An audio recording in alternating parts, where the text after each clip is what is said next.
Oke, Assalamualaikum warahmatullahi wabarakatuh. Nah, sebelumnya, perkenalkan, saya Nur Hidayah, NIM 1852111011, dari kelas MBS 4A. Di sini, saya akan sedikit menjelaskan tentang materi mata kuliah bank dan lembaga keuangan syariah non-bank. Untuk pertama kali, kita membahas tentang pengertian bank dan lembaga keuangan syariah non-bank. Pengertian dari bank yaitu sebuah lembaga intermediasi keuangan, umumnya didirikan dengan kewenangan untuk menerima simpanan uang, meminjamkan uang, dan menerbitkan sebuah promise atau banknot. Yang kedua, pengertian dari lembaga keuangan syariah non-bank yaitu salah satu jenis perusahaan keuangan yang menghimpun dana dari masyarakat atau menyalurkan dana kepada pihak yang membutuhkan namun berlandaskan pada prinsip syariah. Nah, untuk macam-macam dari bank dan lembaga keuangan syariah non-bank ini ada 6, yaitu yang pertama asuransi syariah, yang kedua penghimpunan dana bank, yang ketiga penyaluran dana, yang keempat gadai syariah, yang kelima koperasi syariah, dan yang keenam adalah pasar modal syariah. Nah, untuk yang pertama yaitu asuransi syariah. Pengertian dari asuransi syariah ini adalah perjanjian antara dua belah pihak, yaitu pihak penanggung dan pihak tertanggung, di mana pihak tertanggung memberikan sejumlah premi kepada pihak penanggung sebagai pengalihan resiko apabila terjadi sebuah peristiwa yang merugikan pihak tertanggung. Adapun premi yang dibayarkan akan dimasukkan ke dalam dana tolong-menolong antara sesama peserta dalam sebuah asuransi tersebut ya. Terus dana tabungan juga nantinya akan diinvestasikan oleh pihak penanggung dengan investasi sesuai dengan syariah. Nah, untuk selanjutnya pendapat para ulama tentang asuransi itu ada ulama yang memperbolehkan, namun ada ulama yang mengharamkan asuransi. Nah, untuk alternatif penyelesaian dari kedua ulama tersebut, yaitu ulama yang memperbolehkan atau mengharamkan itu, maka alternatifnya yaitu asuransi dalam segala bentuk diperbolehkan apabila terbebas dari unsur riba, unsur maisir, dan gharar. Yang kedua, jumlah yang telah dibayarkan untuk polis asuransi diinvestasikan menurut prinsip mudharabah untuk usaha komersil. Yang ketiga, yaitu jika terjadi kecelakaan, bantuan diberikan kepada mereka yang terikat dengan kontrak dan para pemegang saham sendiri. Yang keempat, perlu adanya Dewan Pengawas Syariah Independen yang fungsinya mengontrol operasional perusahaan dari perusahaan asuransi itu sendiri. Dasar hukum dari asuransi syariah ini yang pertama yaitu Al-Quran di dalam surat Al-Maidah ayat 2, yang kedua Al-Baqarah ayat 261, dan yang ketiga At-Takabur yaitu pada ayat ke-11. Yang kedua pada Al-Hadis. Yang pertama yaitu hadis riwayat Muslim dari Abu Hurairah radhiyallahu anhu. Yang kedua dari hadis riwayat Bukhari diriwayatkan oleh Abu Hurairah radhiyallahu anhu, dan yang ketiga dari hadis riwayat Bukhari. Yang ketiga yaitu pada undang-undang, yaitu Undang-Undang Nomor 2 Tahun 1992 tentang usaha peransurasian. Yang keempat, Fatwa Dewan Syariah Nasional Nomor 2 PSN MUI 9/2001 tentang pedoman umum asuransi syariah. dan masih banyak lagi dasar hukum yang dipakai dalam asuransi syariah ini. Yang selanjutnya yaitu tentang jenis produk pada asuransi. Yang pertama yaitu takaful individu. Takaful individu ini adalah memberikan perlindungan serta perencanaan yang bersifat individu. Ini ada takaful dana investasi, dana haji, dana siswa, dan dana jabatan. Yang kedua yaitu takaful grup. Ini memberikan perlindungan serta perencanaan untuk pribadi dan sebuah kelompok. Ini ada takaful al-khairat dan tabungan haji, kecelakaan siswa, wisata dan perjalanan, kecelakaan grup, serta pembiayaan. Yang selanjutnya yaitu takaful umum. Ini memberikan perlindungan dan perencanaan yang bersifat umum. Ini ada takaful kebakaran, kendaraan bermotor, rekayasa, pengangkutan, dan rangka kapal.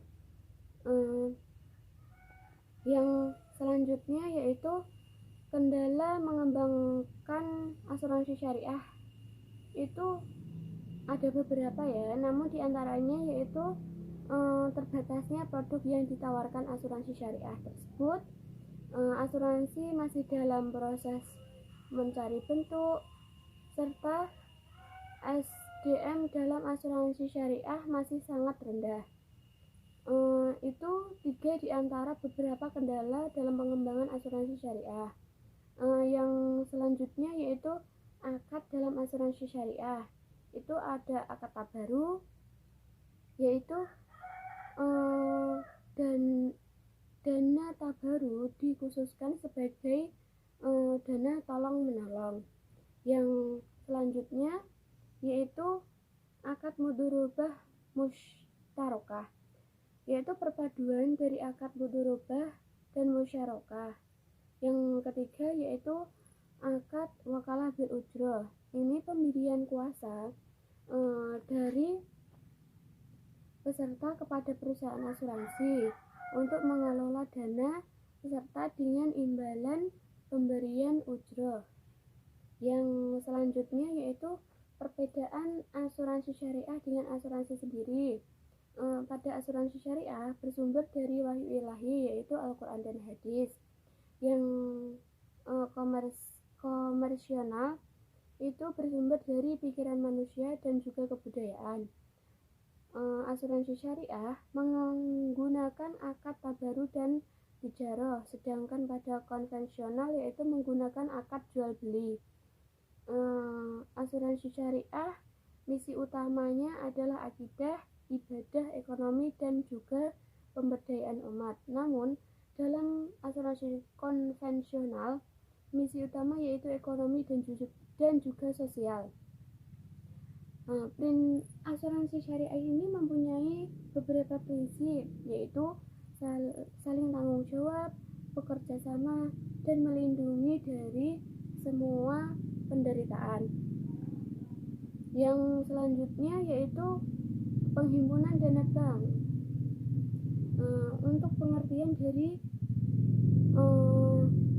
bank syariah, ya kita awali dengan bank syariah ya, yaitu bank yang dijalankan atas prinsip-prinsip syariah Islam, menerapkan bagi hasil dan sebuah resiko antara investor dan pengusaha tanpa adanya bunga. Yang selanjutnya yaitu landasan bank syariah. Itu pertama, bank konvensional itu pada Undang-Undang Nomor 10 Tahun 1998, sedangkan pada bank syariah itu pada Undang-Undang Nomor 21 Tahun 2008. Definisi penghimpunan dana bank syariah yaitu penghimpunan dana dari masyarakat dalam bentuk simpanan, giro, tabungan, deposito, perlu dilakukan dengan cara tertentu sehingga itu bersifat efisiensi dan dapat disesuaikan dengan rencana penggunaan dana tersebut. Yang selanjutnya yaitu produk dan skema penghimpunan dana bank syariah. Itu pertama ada giro, diatur di dalam Undang-Undang Fatwa Dewan Syariah Nasional nomor 1/MUI/4/2000, yaitu tentang giro. Pengertian dari giro sendiri itu adalah simpanan berdasarkan wadiah atau akad lain yang tidak bertentangan dengan prinsip syariah, yang penarikannya dapat dilakukan setiap saat dengan menggunakan cek, biljet giro, sarana perintah pembayaran lainnya, ataupun perintah pemindahan bukuan. Giro dalam syariah itu ada giro atas dasar akad wadiah dan akad mudharabah. Yang kedua yaitu tabungan. Diatur di dalam Fatwa Dewan Syariah Nasional nomor 02/DSN/MUI/4/2000 tentang tabungan. Tabungan itu ada dua jenis, yaitu yang pertama tabungan yang tidak dibenarkan secara syariah berdasarkan perhitungan biaya, dan tabungan yang dibenarkan atau berdasarkan prinsip wadiah dan mudharabah. Yang selanjutnya yaitu deposito. Diatur di dalam Fatwa Dewan Syariah nomor 5/DSN/MUI/4/2000. Pengertian dari deposito ini sendiri yaitu investasi yang berdasarkan akad mudharabah atau akad lain yang tidak bertentangan dengan syariah, yang penarikannya berdasarkan pada waktu tertentu dengan akad antara nasabah penyimpanan dan bank syariah dan atau UUS. Deposito terdapat dua jenis, yaitu deposito tabungan bunga dan deposito mudharabah. Deposito terdiri dari beberapa macam, yaitu yang pertama sertifikat deposito, yang kedua deposito on call, yang ketiga rekening giro terkait tabungan. Yang selanjutnya kita akan bahas tentang penyaluran dana. Pertama, pengertian penyaluran dana dalam bank syariah. Penyaluran dana sendiri yaitu menjual kembali dana yang diperoleh dari penghimpunan dana dalam bentuk simpanan.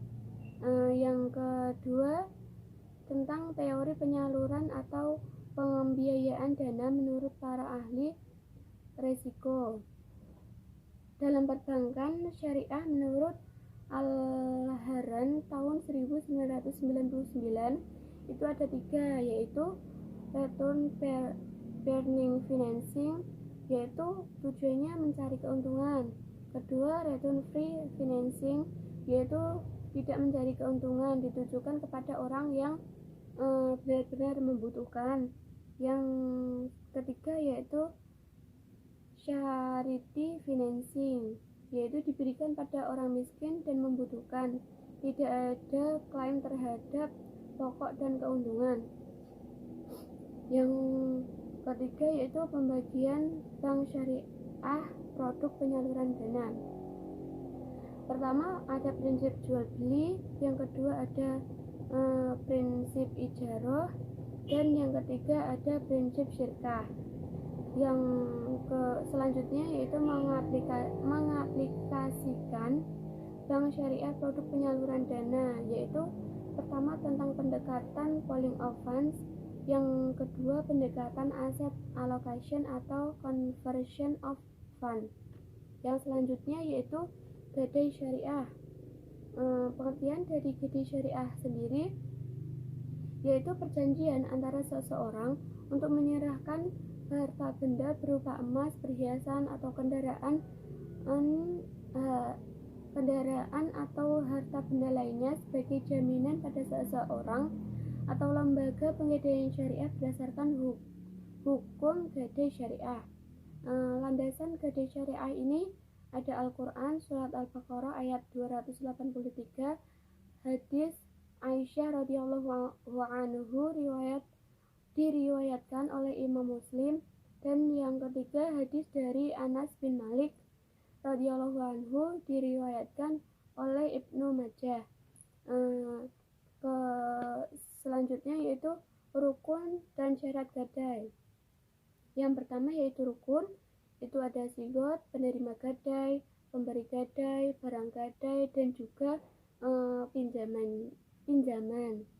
Yang selanjutnya syarat. Syarat untuk orangnya yaitu orang yang merdeka, yang sudah balik, yang berakal dan rasyid. Terus yang selanjutnya itu barang yang digadai, itu mempunyai syarat, yaitu diketahui barangnya, jenis, ukuran, dan juga sifatnya. Yang kedua, barang dimiliki oleh pegadai sendiri atau diizinkan baginya untuk menggadaikan walaupun bukan miliknya. Jadi butuh persetujuan dari pemilik barang tersebut.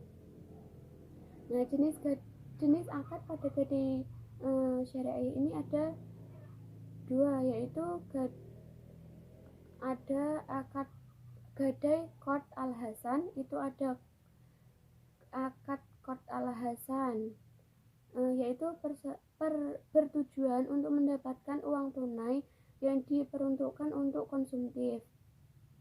Yang kedua yaitu gadai akad mudharabah, itu orang yang menggadaikan harta benda sebagai jaminan untuk mendapatkan atau menambah modal usaha atau pembiayaan yang produktif. Yang selanjutnya yaitu perbedaan gadai dan juga gadai syariah. Pada gadai syariah, biaya administrasi menurut ketetapan berdasarkan golongan barang, sedangkan pada gadai konvensional itu biaya administrasi berdasarkan presentasi penggolongan barangnya. Pada gadai syariah, jika pengembalian pinjaman lebih dari akad barang gadai dijual pada masyarakat, tapi pada gadai konvensional itu dilelang. Pada gadai syariah tidak mengenakan bunga, jangka waktu pengembalian 3 bulan, mengenakan bunga jangka waktu pengembalian 4 bulan, yaitu pada gadai konvensional. Yang selanjutnya yaitu koperasi syariah. Pengertian dari koperasi sendiri yaitu menurut Undang-Undang Nomor 25 Tahun 1992, yaitu sebuah badan usaha yang beranggotakan orang-orang atau badan hukum dengan melandaskan kegiatannya berdasarkan prinsip koperasi sekaligus sebagai gerakan ekonomis rakyat yang berdasarkan atas asas kekeluargaan. Macam-macam koperasi. Yang pertama dari segi usahanya, itu ada koperasi yang berusaha tunggal, dan yang kedua yaitu ada koperasi serba usaha. Yang kedua dari segi tujuannya, itu ada koperasi produktif, koperasi konsumsi, dan koperasi kredit. Hukum pendirian dari koperasi ini ada di dalam surat Al-Maidah ayat 2, yang intinya tentang bahwa tolong-menolong dalam kebaikan dan ketakwaan dianjurkan oleh Allah. Tujuan dari koperasi syariah ini sendiri, menurut Nur Bukhari, itu ada beberapa, namun salah satunya yaitu membangun tatanan perekonomian yang berkeadilan sesuai dengan prinsip Islam. Yang selanjutnya yaitu perbedaan koperasi syariah dan juga konvensional.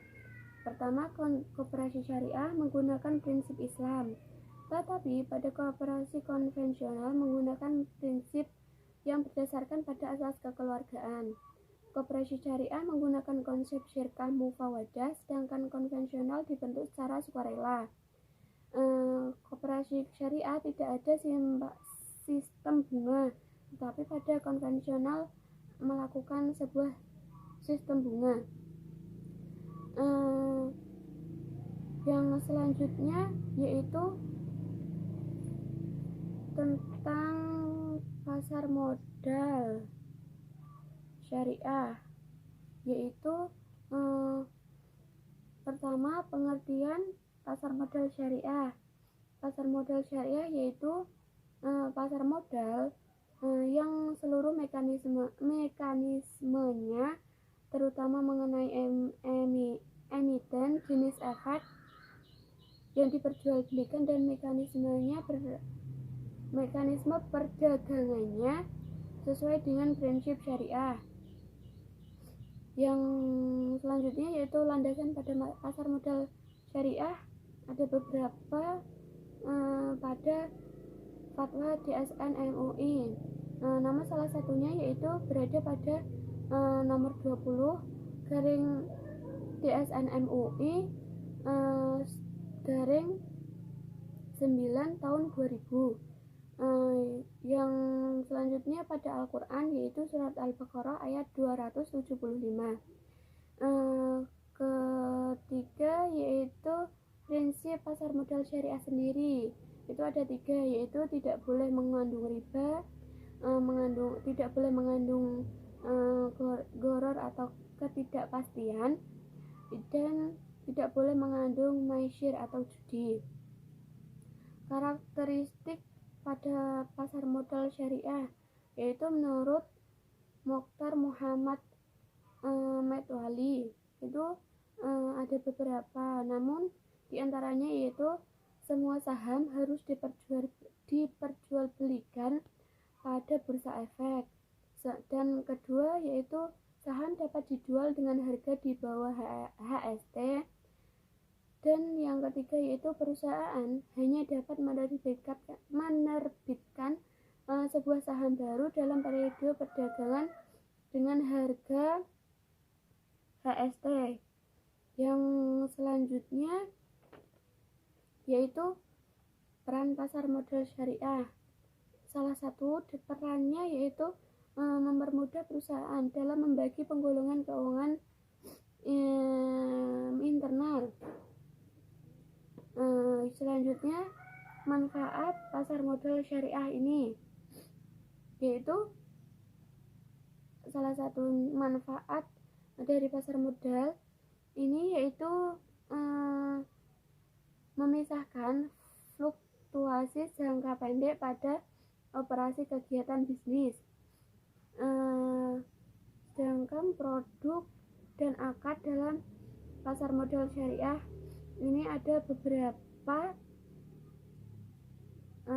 produk, yaitu efek syariah, saham syariah, obligasi syariah, reksadana syariah, dan efek berakun aset syariah. Terus yang selanjutnya akad dalam pasar modal syariah ini ada beberapa, yaitu ijarah, istisna, kafalah, mudharabah, musyarakah, dan juga wakalah.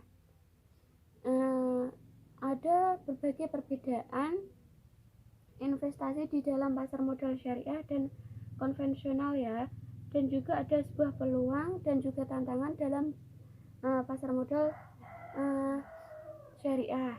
Nah, itu sedikit yang dapat saya jelaskan dan paparkan. Apabila ada kekurangan dan kesalahan, mohon dimaafkan. Wassalamualaikum warahmatullahi wabarakatuh.